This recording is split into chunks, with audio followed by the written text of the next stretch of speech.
In October of 2024, a family from Santa Monica was driving home across the Mojave Desert on Interstate 15. A woman at the wheel, a man beside her, a 9-year-old girl in the back seat.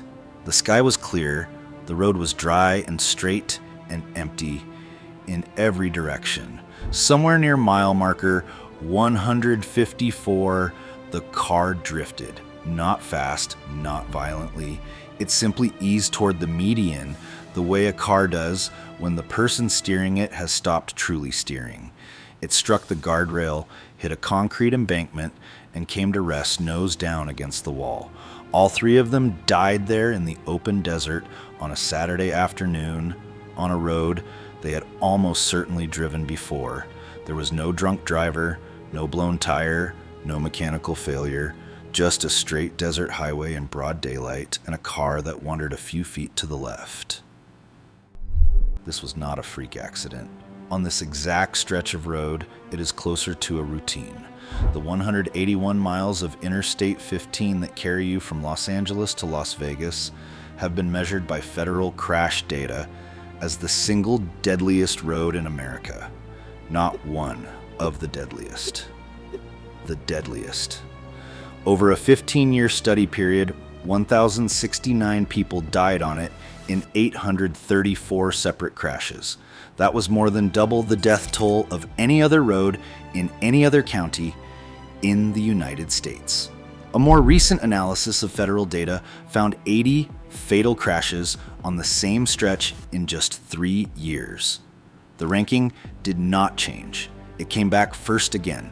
The federal government has had this data for decades. It has not changed the speed limit. It has not rebuilt the road. It has added signage and increased patrols. The road remains the deadliest in the country. Here is how it came to exist. In June of 1956, President Dwight D. Eisenhower signed the Federal Aid Highway Act into law.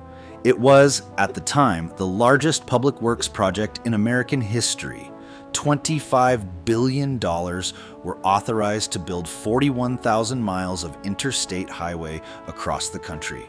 The federal government would cover 90% of all construction costs. States would pay the remaining 10%. Eisenhower had been thinking about this road network since 1919, when he participated in a military convoy that took 2 months to cross the country on existing roads. He had seen the German Autobahn during the war.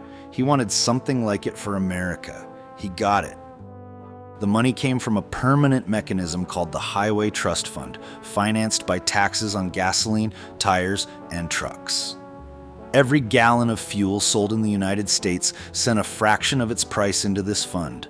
The fund then paid contractors to build. It required no annual approval from Congress for individual projects. The money flowed continuously. The contractors built continuously. Between 1957 and the mid-1970s, the interstate system took shape across the country, including the stretch of Interstate 15 that would eventually run from the edge of the Los Angeles basin northeast through the Cajon Pass and out across the Mojave Desert, toward Las Vegas and the Nevada line. The road was built for speed and for volume. Wide lanes, gentle grades, long, clear sight lines. The engineers who designed it were solving a specific problem: how to move large numbers of vehicles efficiently across difficult terrain. They solved it. Between 60,000 and 80,000 vehicles use this stretch every day. It is the primary corridor between two of the largest population centers in the western United States.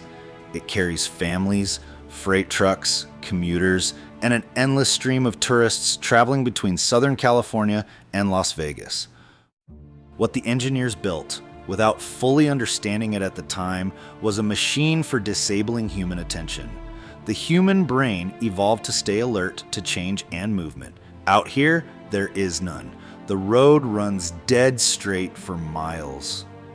The scenery on your left this minute is identical to what it was 10 minutes ago, and what it will be 10 minutes from now. The same brown hills, the same creosote, the same white line unspooling toward a horizon that never seems to get closer. The brain, receiving no new information, stops actively monitoring.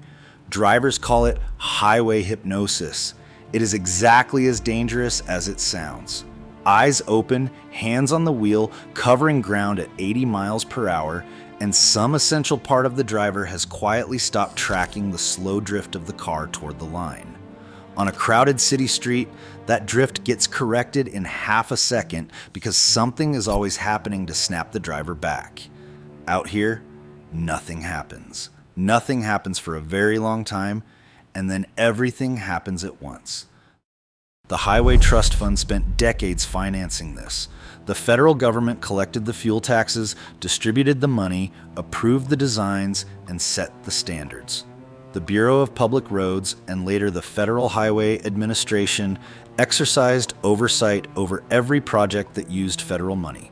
The design standards it approved, wide lanes, straight alignments, and high-speed limits through open desert, were exactly the conditions that produce hypnosis at scale.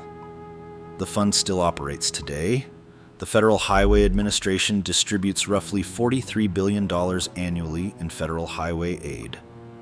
California receives a portion of this money every year. Some of it goes to Interstate 15. The road that has produced 1,069 deaths in 15 years continues to receive federal maintenance funding under the same basic design it had when the deaths began accumulating.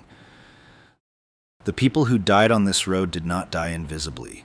Federal crash data is collected continuously by the National Highway Traffic Safety Administration. Every fatality on every road in the country is logged, categorized, and analyzed. The pattern on Interstate 15 was visible in the data long before any study named it the deadliest road in America. The data existed. The ranking was not a surprise to anyone who looked at it. Among those who looked at it, the California Department of Transportation. Holly Vogel, an engineer with Caltrans who had driven the road many times herself, described the problem plainly. "It is not really the road's fault," she said.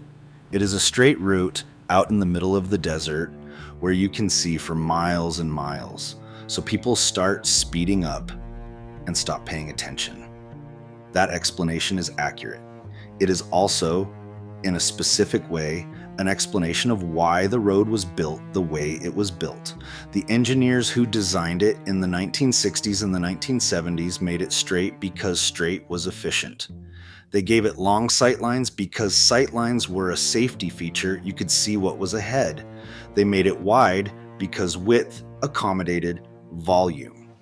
Every design choice that now contributes to highway hypnosis was, at the time of construction, a feature, not a flaw. The federal standards that governed the design were written by the same agency that now tracks the deaths. What changed was not the road. What changed was what we learned about human attention over long stretches of monotonous driving. That knowledge accumulated over decades. The road did not change with it. The family from Santa Monica died in October 2024. 3 weeks later, on the night of October 28th, a 21-year-old woman was driving north on the same stretch near Baker. Her car drifted right toward the shoulder. She overcorrected. The vehicle left the pavement, rolled down an embankment, and came to rest far from the freeway. She was thrown from the car as it rolled. She did not survive. Her passenger walked away with barely a scratch. 2 people, same car, same second. Decided by nothing more than physics. In June of 2025, near the ZX Road exit, a car came down the interstate going the wrong way. A 70-year-old man in a Honda met it head-on. Both of them died at the scene.